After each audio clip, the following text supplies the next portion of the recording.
वहाँ से आवई काली माई, कहाँ से भवानी मैया हो। सखिया कहाँ से आवई दुर्गा मैया, अंगने हमरे उतरई हो।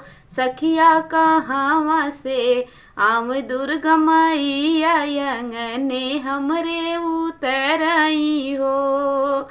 कलकत्ता से आवई काली माई, विंध्याचल से भवानी मैया हो। सखिया पर्वत से आवई देवी मैया, अंगने हमरे उतरई हो। सखिया पर्वत से आवई दुर्गा मैया, अंगने हमरे उतरई हो। कहवा बैठाई काली माई, त कहवा भवानी मैया हो। सखिया कहवा बैठाई देवी मैया, अंगने हमरे उतरई हो। सखिया कहवा बैठाई दुर्गा मैया, अंगने हमरे उतरई हो। अंगने बैठावा काली माई, त मंदिर भवानी मैया हो। सखिया दिल में बैठाई देवी मैया, अंगने हमरे उतरई हो। सखिया दिल में बैठाई देवी मैया, अंगने हमरे उतरई हो। काव खियाई काली मैया, त काव भवानी मैया हो।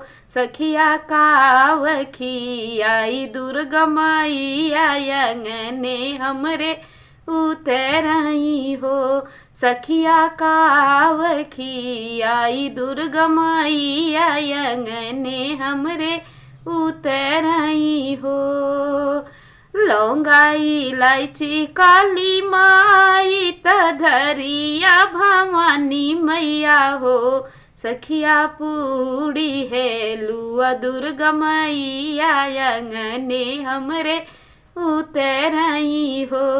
सखिया पूड़ी हलवा खाए देवी मैया, अंगने हमरे उतरई हो। सखिया कवन मंगन काली माई, त कवन भवानी मैया हो। सखिया कवन मंगन मांगी दुर्गा मैया, अंगने हमरे उतरई हो।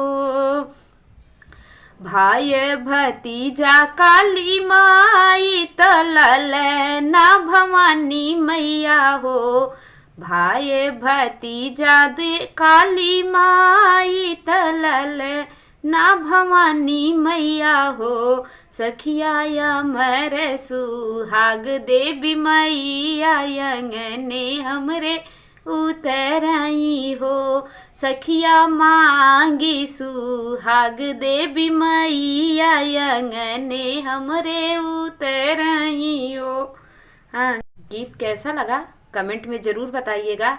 अच्छा लगा हो तो लाइक करना बिल्कुल मत भूलिएगा। नए हो तो चैनल को ज़रूर सब्सक्राइब करिए, ताकि अगला नोटिफिकेशन आपको मिलता रहे। और मिलते हैं एक नए वीडियो के साथ, तब तक के लिए।